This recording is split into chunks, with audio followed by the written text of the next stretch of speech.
Assalamu alaikum wa rahmatullahi wa barakatuh. Before we begin this video, don't forget to give it a like. It truly encourages us to keep sharing beneficial content, inshallah. And if you haven't already, subscribe to our channel and turn on the notification bell so you won't miss our future videos on faith, spirituality, and Islamic reminders. Barakallahu feekum. May Allah bless you and enjoy the video. Allah is the turner of hearts. This is a truth deeply rooted in the teachings of Islam and echoed throughout the Quran and Sunnah.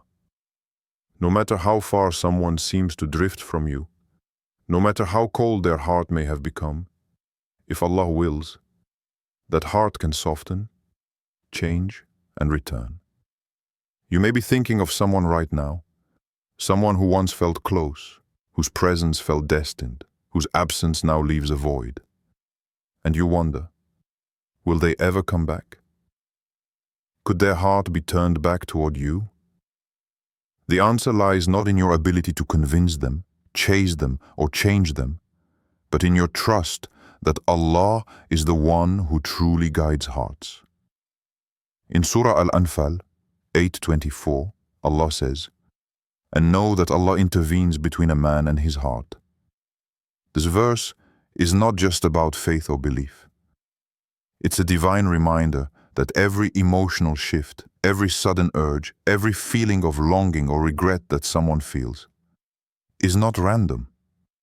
It is under the control of Allah. He doesn't just guide souls to Islam. He guides hearts back to people, back to places, back to moments, all as part of His divine orchestration. Perhaps you have been praying, crying in silence, wondering why this person you feel so deeply about suddenly became distant, uninterested, or changed. You search for answers, closure, logic, but some matters of the heart cannot be explained by logic, only by the qadr, divine decree of Allah. And sometimes the silence, the distance, and even the heartbreak are not rejections. They're divine pauses. Allah may separate two people not to punish them, but to prepare them.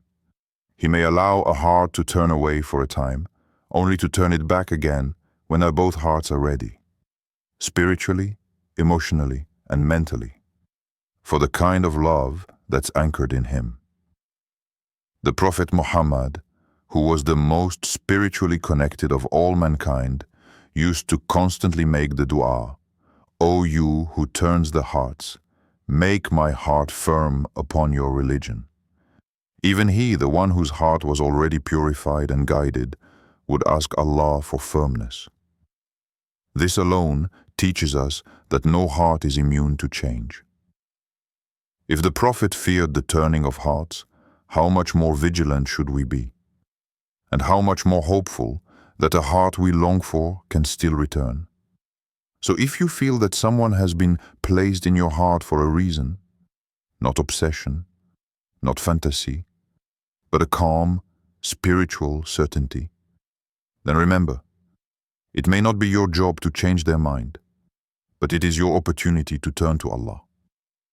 Not to ask for control over their heart, but to ask that Allah guide both of your hearts toward whatever is best, even if that means returning together or staying apart. True surrender is in trusting that whatever Allah does with that heart, it is for your good. Many people exhaust themselves trying to rekindle old connections. They send messages, revisit memories, replay conversations, hoping to fix something that seems broken. But hearts don't work like that. You cannot force a soul to love. You cannot beg for attention and expect it to become sincere. What you can do, and what is far more powerful, is raise your hands in the night and say, "Ya Allah, if this person is written for me, soften their heart. Bring them back with love, with purpose, and with your blessing. And if they're not for me, remove this attachment from my chest gently and replace it with peace." This kind of prayer transforms everything. It shifts your energy from desperation to dignity. It reminds you that you are never at the mercy of another human being. You are always in the hands of the most merciful.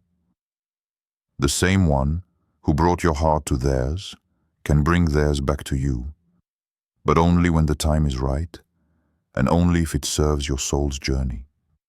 So when you feel like giving up, when you start thinking they've forgotten you, or that your bond was an illusion, remember, hearts are vessels in the hand of Allah. And sometimes, a heart must be emptied of pride, pain, or distraction before it can be filled again with love. Love that is pure, purposeful, and pleasing to Allah. Let your heart stay open, but anchored in faith. Keep making dua, not for control, but for clarity.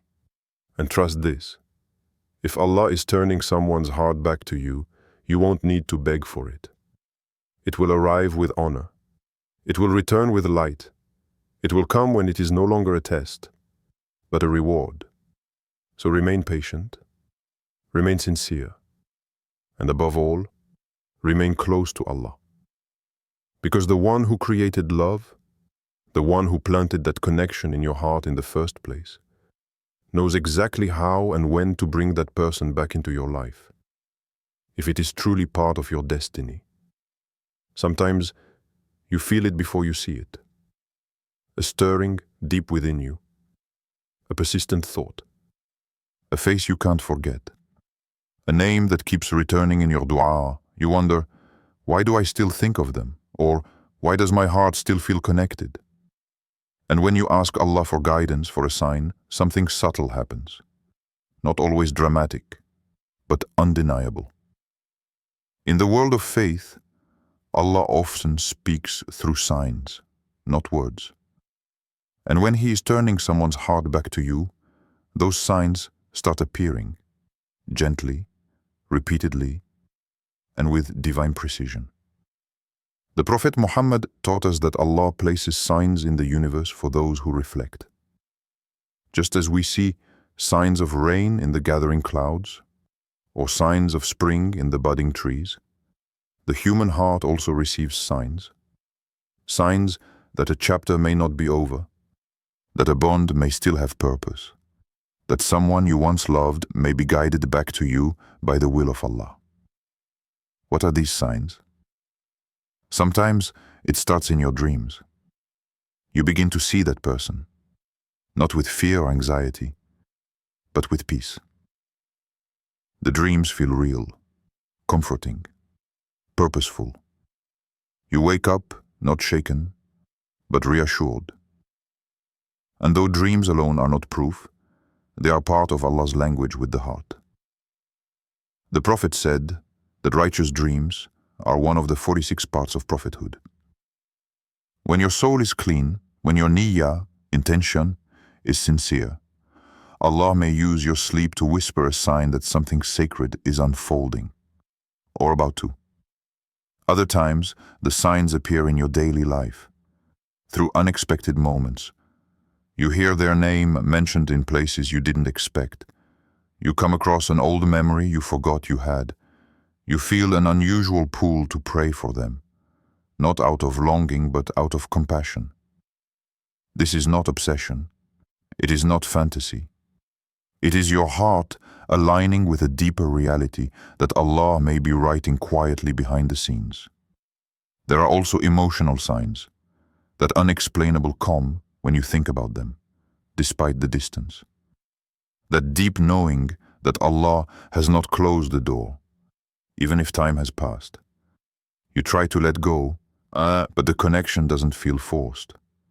It's not desperation, it's not neediness. It's a quiet belief that Allah is still working on something. Within them, within you, and within the story you once shared. Sometimes the person even reaches out again, unexpectedly, subtly. Maybe not with a grand apology, but with a small gesture, a message, a question. It may seem casual, but the timing feels sacred. Allah often reopens doors, not with noise, but with nudges. And when those moments arrive, they often confirm what your heart already suspected, that Allah was turning their hearts slowly, gently, and divinely back toward you. But here's something important to remember. Signs are only as powerful as your spiritual awareness. If your heart is clouded by ego, by impatience, by attachment, you may misinterpret them. You may rush to conclusions. That's why it's vital to remain connected to Allah through prayer, dhikr, and reflection. When your heart is purified, you'll be able to tell the difference between a test and a true sign. You'll recognize when Allah is moving things for your good, and when He's testing your ability to wait. These signs are not meant to make you passive. They are invitations to increase your faith. They are reminders that Allah is near, that He hears your dua, and that He knows the full picture. Maybe He's softening that person's heart right now. Maybe they're fighting their own battle. Maybe Allah is preparing them to return to you as a better version of who they were. Not for who you want them to be, but for who you prayed for them to become. And maybe the most beautiful sign of all is the change happening within you. The fact that your love is maturing, that your dua is no longer selfish, that your desire for reunion is wrapped in the hope that Allah will guide you both, not just toward each other, but toward Him. That kind of love is not worldly, it's divine. So when you begin to notice these signs, don't rush to act, rush to pray. Ask Allah for clarity, not control. Ask Him to confirm what you feel, or to remove it gently if it's not written. Stay in a state of surrender, not anxiety. Because the signs from Allah are not just about someone else's return, they're about your own return to trust, to sabr, to faith. Allah is the one who reunites hearts. Not social media, not chance, not human effort. When He wants two souls to be together, He arranges everything perfectly. The time, the place, the healing, the readiness. All you have to do is recognize His signs, respond with sincerity, and believe that He does not place something on your heart unless it carries meaning. So if you feel these signs deep in your soul, stay firm, keep praying, and trust that the same Lord who turned the moon into light and the desert into a message can turn a distant heart back to yours when the moment is right. You may wonder why Allah allowed someone you loved deeply to walk away. Why a relationship that felt so promising ended so suddenly. Why you were left with unanswered questions, heartbreak, and silence. It's a painful experience, and yet it's not meaningless. In fact, one of the most profound truths in Islam is that Allah never allows anything to happen without purpose. If He allowed separation, there is wisdom in it.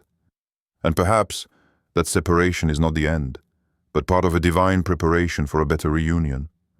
The Quran says, "But perhaps you hate a thing, and it is good for you. And perhaps you love a thing, and it is bad for you. And Allah knows, while you know not." Surah Al-Baqarah 2:216. This verse is a lifeline when you're suffering. It reminds you that your limited understanding cannot compare to Allah's perfect knowledge. You might see a breakup as a tragedy, but Allah may see it as a mercy. You might feel abandoned, but Allah is actually protecting your heart, your future, and your faith. Often, Allah removes a person from your life not to punish you, but to allow space for both of you to grow. Maybe your love was premature. Maybe your spiritual maturity wasn't aligned. Maybe one or both of you had wounds to heal, egos to tame, or character to refine.